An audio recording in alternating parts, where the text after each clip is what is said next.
Welcome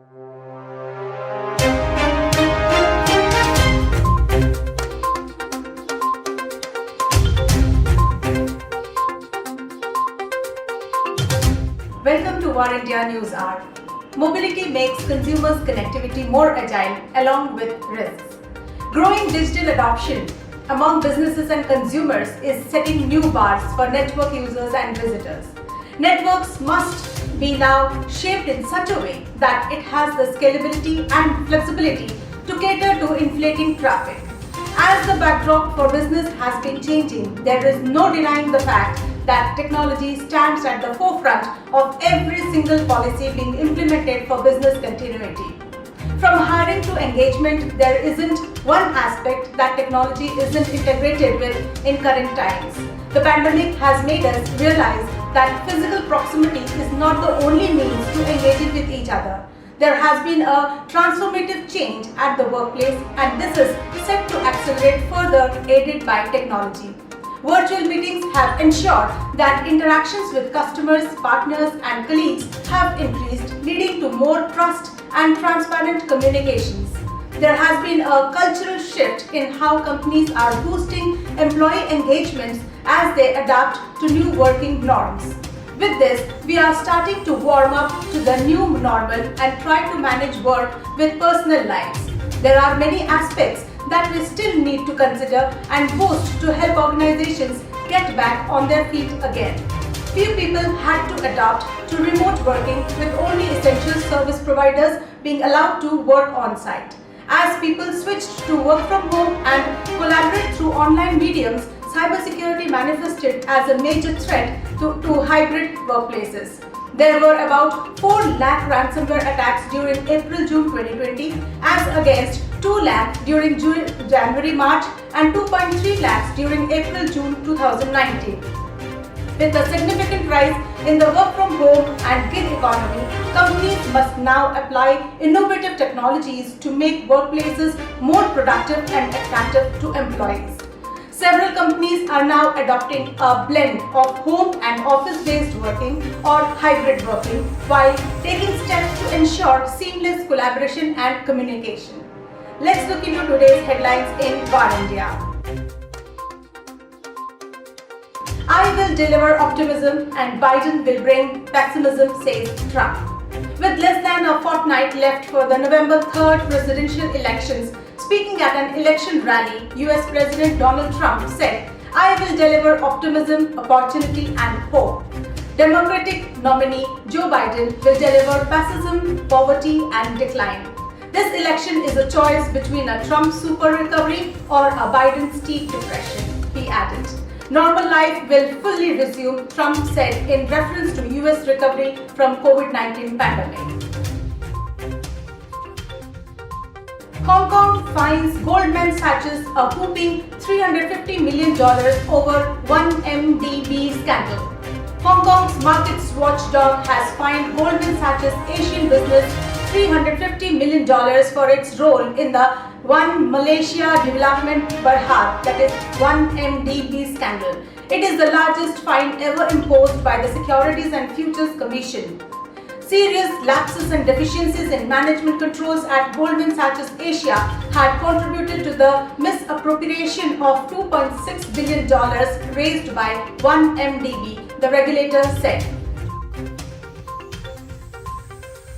Amazon will allow corporate employees to work from home.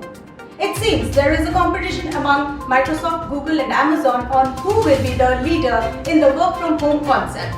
Amazon says it will let corporate employees work from home through June 2021 amid the ongoing coronavirus pandemic and will continue to prioritize the health of its employees and follow local government guidance. Burger King India files IPO to raise Rs 542 crores via fresh issue of shares. Burger King India Limited has filed its draft prospectus for an IPO with Securities and Exchange Board of India. The IPO is a combination of fresh issue and an offer for sale where it looks to raise Rs 542 crores as fresh capital.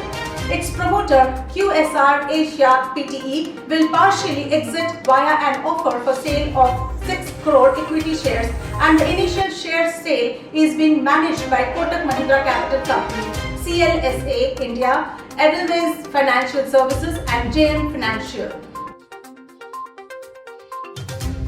Social networks serving as amplifiers for idiots, crazy people, says ex-Google CEO.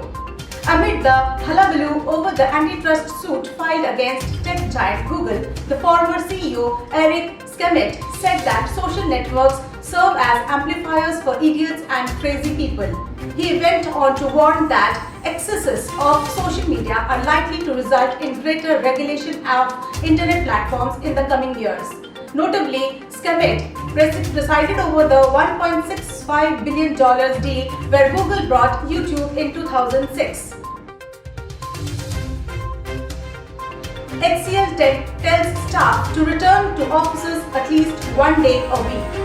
Complete work from home brings potential challenges to the growth and performance of the companies, and now the bubble is getting busted, as many software companies announced recently. HCL Technologies is arranging for employees' return to offices and is encouraging them to start coming to the office for at least one day a week. We are telling employees to come at least once in a week, and probably by December you can do 1 or 2 days in a week, Chief Human Resource Officer Apparao VV said.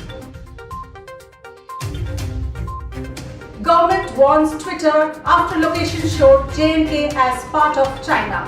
Social media has a strong influence in the globe. However, it should not be, since the virtual cannot be actual. Electronics and IT Ministry Secretary Ajay Shane has written to Twitter CEO Jack Dorsey conveying government's disapproval after a location tag in a live broadcast showed Jammu and Kashmir as part of China. The letter mentions that such attempts raise questions on Twitter's neutrality and fairness. It further states that any attempt to disrespect India's sovereignty and integrity is unlawful. Experts say it is time to regulate the social media. India is at the doorstep of revival process from COVID-19, says RBI Governor. India is almost at the doorstep of the revival process from COVID-19 pandemic, Reserve Bank of India Governor Shaktikant Das said. He added that both the monetary and fiscal policies were accommodative and were working in close symmetry. I think post-COVID-19, the government will certainly have to spell out a fiscal roadmap that India should adapt, Das added. Pune civic body plans to distribute free tablets in schools. The Pune Municipal Corporation's elected members on Tuesday proposed the distribution of tablets and other necessary materials to students in schools run by the civic body. This is to ensure the online learning of students in civic schools can take place without any impediments. BJP's Standing Committee Chairman Hemant Rasne said that the proposal has been approved and sent for the Commissioner and Administration's opinion. Flipkart to invest Rs 1,500 crores in ABFRL for 7.8% stake. Flipkart has invested Rs 1,500 crores in Aditya Birla Fashion and Retail, that is ABFRL, for a minority stake of 7.8% on a fully diluted basis. The move will also help both the companies to leverage their synergies in the fashion segment. It has a network of around 3,004 stores with 23,700 multi-brand outlets across India. The rise of the refurbished market. The ever-growing refurbished market for consumer electronics is one of the largest in the tech space, making it impossible to ignore. As the OEMs come up with frequent and new versions, the older phones get circulated in the market with affordable prices. The refurbished market in India for consumer and commercial electronics is estimated to be Rs 20,000 crores. Summing up, prior to COVID-19, digital transformation for many organizations was a long, complicated and often frustrating journey. But after COVID-19, the entire world was sent online overnight. Out of necessity, organizations had to innovate quickly to replace traditional in-store or in-person experiences with online equivalents.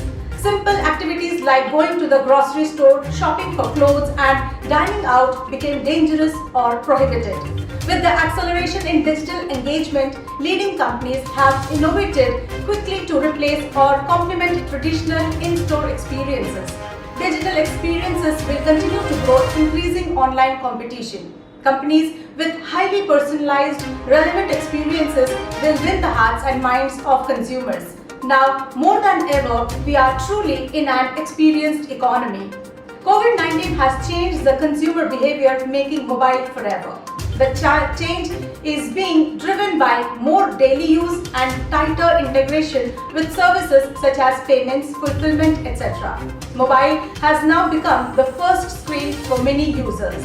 In addition to mobile commerce, mobile gaming is also driving higher mobile usage, and with this, the chatbots also have made a strong comeback during the pandemic.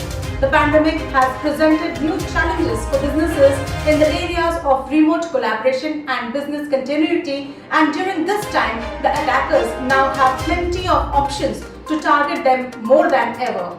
A report says India has reported twice as many cyber attacks per day, where most of the cyber attacks comprise phishing, DDoS, video conferencing, exploiting weak services, and malware. There were 7 lakh cybersecurity incidents until August 2020. So take all the precautionary measures and stay safe from the cyber crooks. Wishing you all a very happy Dussehra. Let's wind up for the day, but do not forget to like, share, comment and subscribe to War India News Magazine. Please download the War India app from Google Play Store for the latest news and updates. Stay tuned. Thank you.